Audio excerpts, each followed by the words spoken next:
नमस्कार दोस्तों, ऐसा बहुत कम देखने को मिला है कि देश की किसी अदालत के द्वारा एक नोटिस भेजा जाए प्रधानमंत्री जी को, प्राइम मिनिस्टर को नोटिस भेजा जाए, चाहे वो कोई भी कोर्ट हो, चाहे वो सुप्रीम कोर्ट हो, हाई कोर्ट हो या फिर डिस्ट्रिक्ट कोर्ट ही क्यों ना हो।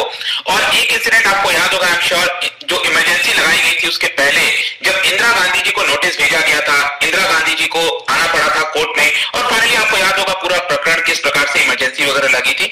लेकिन यहां पर आप देखिए क्या हुआ है कि यूपी की एक कोर्ट ने, इनफैक्ट मैं आपको बताऊं तो जो प्रयागराज है वहां का जो डिस्ट्रिक्ट कोर्ट है, उन्होंने एक नोटिस भेजा है और ये नोटिस में ये कहा है कि प्राइम मिनिस्टर मोदी जी ने यहाँ पर जो आर्मी यूनिफॉर्म पहना था कश्मीर में, जो दिवाली पर गए थे, आपको याद होगा पिछले साल, तो उस मौके पर यहाँ पर आप पिक्चर में देख सकते हो पीएम मोदी जी के द्वारा जो आर्मी यूनिफॉर्म पहना गया है उसको लेकर वो क्या कहना चाहेंगे। यहाँ पर एक केस फाइल किया गया था एडवोकेट के द्वारा और इसी को लेकर पूरा नोटिस है, आप देख सकते हो यहाँ पर बार एंड बेंच का आर्टिकल है, UP court issues notice to PMO after PM Modi wears Indian army uniform. तो इसके बारे में हम डिटेल से समझेंगे, नियम कानून क्या है, आर्मी का इसको लेकर क्या कभी कुछ कहना था, काफी कुछ जानने को है। चलिए आगे बढ़ते। चलिए सबसे पहले हम देखते हैं एग्जैक्टली अभी हो क्या रहा है। जैसा मैंने बताया कि उत्तर प्रदेश के अंदर जो डिस्ट्रिक्ट कोर्ट है, कौन सा, प्रयागराज डिस्ट्रिक्ट कोर्ट, उनके द्वारा नोटिस जारी किया गया। और क्यों किया गया है कि पीएम मोदी पिछले साल दिवाली के मौके पर जब कश्मीर गए थे तो वहां पर आर्मी पर्सनल का जो यूनिफॉर्म होता है वो उन्होंने पहना था। तो चलिए जल्दी से एक बार जो कश्मीर का दौरा था उसके बारे में हम देख लेते हैं।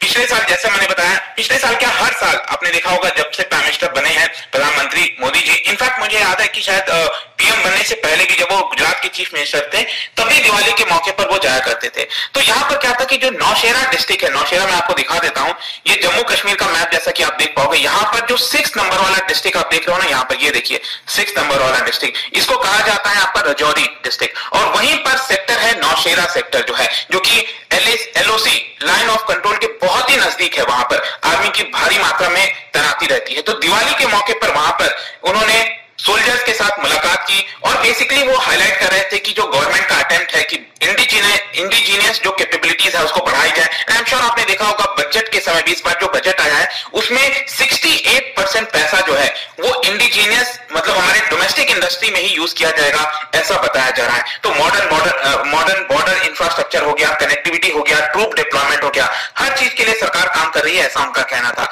फिर वो फर्दर ये कह रहे थे कि I spend each Diwali with soldiers, और यहाँ पर जो करोड़ ऑफ इंडियंस के जो ब्लेसिंग्स हैं वो मैं आपके लिए लेकर आया हूँ। और जो सोल्जर्स हैं वो एक प्रकार से सुरक्षा कवच का काम करते हैं मां भारती के लिए, और साथ ही साथ देश सुरक्षित सो पाए, यहाँ पर चैन की नींद सो पाए, इसके लिए वो जवानों का शुक्रिया करते हैं। और यहाँ पर उन्होंने सर्जिकल स्ट्राइक की भी बात की थी कि किस प्रकार से हमारे जवान हैं, उन्होंने टेररिज्म का बेफिटिंग, मतलब कि काफी करारा जवाब दिया है। और यहाँ पर सर्जिकल स्ट्राइक हो गया, कुछ भी हो गया, जब भी टेररिज्म फैलाने की कोशिश की है तो हमने उसको रोकने में कामयाब रहे। तो ये सारी चीजें पिछले साल दिवाली के मौके पर हुई थी। फिर क्या होता है कि दिवाली गुजर जाता है, उसके बाद दिसंबर में सबसे पहले क्या होता है, एक एडवोकेट है जिनका नाम है राकेश नाथ पांडे, उन्होंने एक एप्लीकेशन दर्ज कर दिया वहां के चीफ जुडिशियल मजिस्ट्रेट के साथ। अब देखिए जो चीफ जुडिशियल मजिस्ट्रेट थे इनका नाम है हरेंद्र नाथ, ठीक है।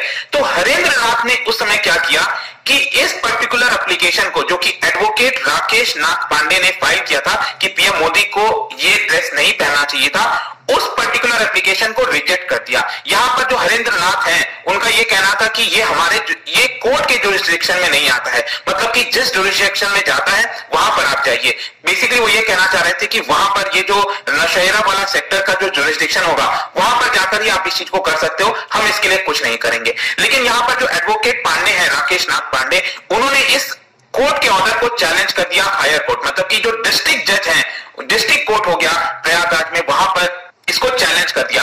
और वहां से बेसिकली जो नोटिस है वो आपका प्राइम मिनिस्टर ऑफिस को भेजा गया है। और डिस्ट्रिक्ट जो जज है वहां पर उनका नाम है नलिन कुमार श्रीवास्तव, उन्होंने यहाँ पर नोटिस जारी किया है। जब उन्होंने राकेश नाथ पांडे का पूरा आर्ग्यूमेंट सुना, वो क्या कह रहे थे, तो बेसिकली जो पांडे हैं वो कहना चाह रहे थे कि हमने यहाँ पर जो सेक्शन 156(3) है कोड ऑफ क्रिमिनल प्रोसीजर, उसके तहत एप्लीकेशन जारी किया। अब इसमें होता क्या है ना सेक्शन 156(3) में कि जो मजिस्ट्रेट होता है उसको एम्पावरमेंट मिल जाती है, मतलब कि उसके पास पावर होती है कि किसी भी कॉग्निजेबल ऑफेंस में यहाँ पर एक इन्वेस्टिगेशन के लिए ऑर्डर जारी कर सकता है। और इसी के तहत आप देख सकते हो यहाँ पर जो नोटिस है वो प्राइम मिनिस्टर ऑफिस को भेजा गया है। अब यहाँ पर आपके मन में क्वेश्चन आ रहा होगा कि जो पांडे हैं, जो एडवोकेट है, वो बेसिकली क्या कहना चाह रहे थे। उन्होंने अपने एप्लीकेशन में जो प्लिया उन्होंने डाली थी डिस्ट्रिक्ट कोर्ट के अंदर, उसमें उन्होंने ये कहा कि पीएम मोदी ने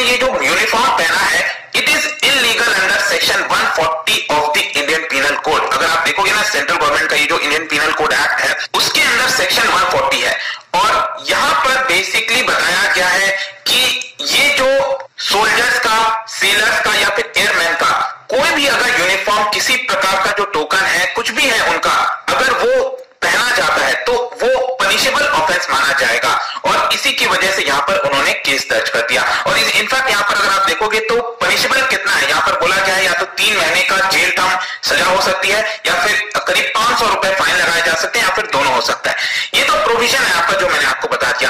तो इसी के तहत अब यहाँ पर जो नोटिस है वो कोर्ट ने जारी किया है और अगली जो सुनवाई है वो आपकी 2 मार्च को होनी है। तो अब देखना होगा आगे चलकर कि प्राइम मिनिस्टर ऑफिस इसको लेकर क्या कहता है, एडवोकेट क्या कहते हैं इसको लेकर, वो आगे पूरा मामला हम देखेंगे। लेकिन अभी के लिए ये मैटर है आपका। तो अब यहाँ पर आपके मन में क्वेश्चन आएगा कि क्या आर्मी ने इसको लेकर कभी बोला है, मतलब कि चलो हमने देख तो लिया, इंडियन पिनल कोड में आप देखोगे तो ये क्लियरली लिखा हुआ है कि वेयरिंग गार्ब और carrying token used by soldier, seller, airman, ये आपका एक पनिशेबल ऑफेंस होगा और यहाँ पर उसकी जो सजा का प्रोविजन वगैरह है वो भी दिया हुआ है, ये हमें दिख रहा है। लेकिन यहाँ पर कई सारे तर्क देखे जाते हैं, बहुत सारी चीजें देखी जाती हैं जो कोर्ट आगे देखेगा वो भी हम देखेंगे। लेकिन मैं आपको बता दूं, जो पठानकोट में इंसिडेंट हुआ था ना 2016 में, पठानकोट एयरबेस पर जो इंसिडेंट हुआ था और उसके बाद आपको पता है जो भी कार्रवाई हमारी तरफ से की गई थी, तो वो हमें देखने को मिला था। लेकिन उस इंसिडेंट के बाद जो है आर्मी ने यहाँ पर ये स्टेटमेंट जारी किया था और आर्मी ने ये कहा था कि किसी भी प्रकार का अगर आर्मी का जो ड्रेस है, मतलब उसके पैटर्न का भी अगर ड्रेस पहना जाता है तो ये इलीगल होगा। इलीगल तो है ही है, लेकिन इसके साथ साथ ये फैशन स्टेटमेंट भी नहीं हो सकता, मतलब कि लोग इसको फैशन के तौर पर भी नहीं पहन सकते। और सिर्फ ये आम नागरिक के लिए नहीं था, यहाँ पर इनफैक्ट आर्मी ने, जो आर्मी के स्पोक्स पर्सन थे, उन्होंने 2016 में ये भी बोला था कि प्राइवेट सिक्योरिटी एजेंसी हो गई, पुलिस हो गई और भी बाकी जो सेंट्रल फोर्सेस हैं, उनको भी वो रिक्वेस्ट करते हैं कि जो आर्मी से रिलेटेड ड्रेस का पैटर्न है आप उसको मत पहनिए, क्योंकि एक प्रकार का फॉल्स अलार्म देता है कि ये पर्सन आर्मी है। क्योंकि पठानकोट वाले इंसिडेंट में क्या हुआ था कि जो टेररिस्ट आए थे वो भी यहाँ पर आर्मी का ही यूनिफॉर्म एक प्रकार से वो पहन कर आए थे, तो उस तरह से चीजें पता नहीं चल पाती और इसी की वजह से यहाँ पर आर्मी ने उस समय कह दिया था कि इसको ना पहना जाए। तो आगे देखते हैं क्या होगा। लेकिन यहाँ पर एक और आपको याद होगा, पिछले महीने खबर आई थी, जो आर्मी डे था उस मौके पर यहाँ पर एक नया कॉम्बैट यूनिफॉर्म हमारे पर्सनल के लिए रिलीज किया गया था। पहले आप देख सकते हो ये ओल्ड वाला था, अब ये न्यू वाला हो गया है। ओल्ड वाले में जैसा कि आप देख पाओगे ओल्ड जो ओलिव ग्रीन है उस कलर का आपको देखने को मिलेगा, ओलिव ग्रीन। और ये नया वाले में जो अर्थन शेड होता है, जो जमीन का जो मिट्टी वाला जो शेड होता है वो आपको देखने को मिलेगा। और यहाँ पर जो डिजाइन है वो ऑपरेशनल कंडीशन के हिसाब से बनाई गई, जैसे डेजर्ट के अंदर या फिर हाई एल्टीट्यूड एरियाज में, जंगल्स में, प्लेन्स में, हर जगह इसको पहना जा सकता है। काफी लाइटर होगा, ब्रीथेबल होगा। और इनफैक्ट यहाँ पर जो कॉटन टू पॉलिस्टर का रेशियो है, कॉटन और पॉलिस्टर वाला जो रेशियो है वो 70-30 है, 70 कॉटन है, 30 पॉलिस्टर है, जिसकी वजह से अगर सपोज जो यूनिफॉर्म है वो गीला भी होता है, उसको सूखने में बहुत ज्यादा समय नहीं लगेगा। मतलब एक प्रकार से जो आज का कंडीशन है बेटर यूनिफॉर्म बनाने की बेसिकली कोशिश की गई है।